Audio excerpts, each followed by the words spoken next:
إذا وقعت الواقعة ليس لوقعتها كاذبة خافضة رافعة।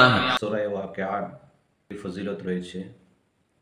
হাদিসের কিতাবের মধ্যে তার অনেকগুলি ফজিলত পাওয়া যায়। হযরত ইবনে মাসউদ রাদিয়াল্লাহু তাআলা আনহু থেকে বর্ণিত।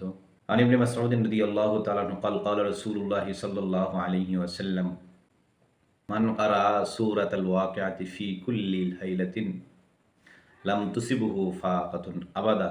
হযরত ইবনে মাসউদ রাদিয়াল্লাহু তাআলা আনহু থেকে বর্ণিত, নবী করিম সাল্লাল্লাহু আলাইহি ওয়াসাল্লাম ইরশাদ করেন, যে ব্যক্তি প্রতি রাত্রে সূরাতুল ওয়াকিয়া পাঠ করবে, লাম তুসিবহু ফাকাতুন আবাদা, অভাব অনটন তাকে কখনো স্পর্শ করবে না।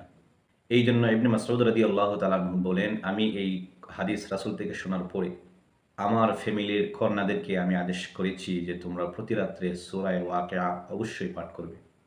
অপর এক হাদিস শরীফের মধ্যে এসেছে, যদিও হাদিসটি সহিহ নয় কিন্তু আমল করা যেতে পারে।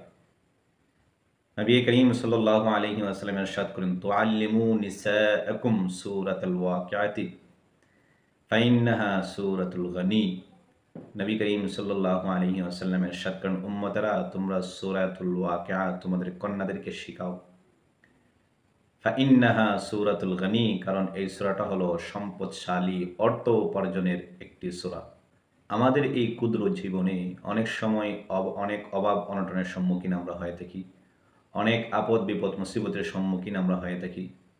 রাসূলুল্লাহ সাল্লাল্লাহু আলাইহি ওয়াসাল্লাম ইরশাদ করেন, যদি কোনো ব্যক্তি সূরাতুল ওয়াকিয়া পাঠ করে তাহলে আল্লাহ রাব্বুল আলামিন তার অভাব অনটনকে দূর করে দেবে। বিশেষ করে আমরা রিজিকের অভাবের মধ্যে পড়ে যাই, রিজকের অভাব আমাদের পিছু ছাড়ে না।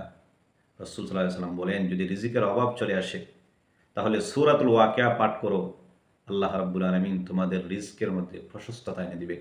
আল্লাহ তোমাদেরকে সম্মানজনক রিজিকের ব্যবস্থা করে দিবে। এই জন্য আমরা আমাদের ফ্যামিলির প্রত্যেকটা ছেলে মেয়ে, স্ত্রী সন্তানদেরকে বলবো যে প্রতিদিন যেন মাগরিবের পরে সূরাতুল ওয়াকিয়া পাঠ করে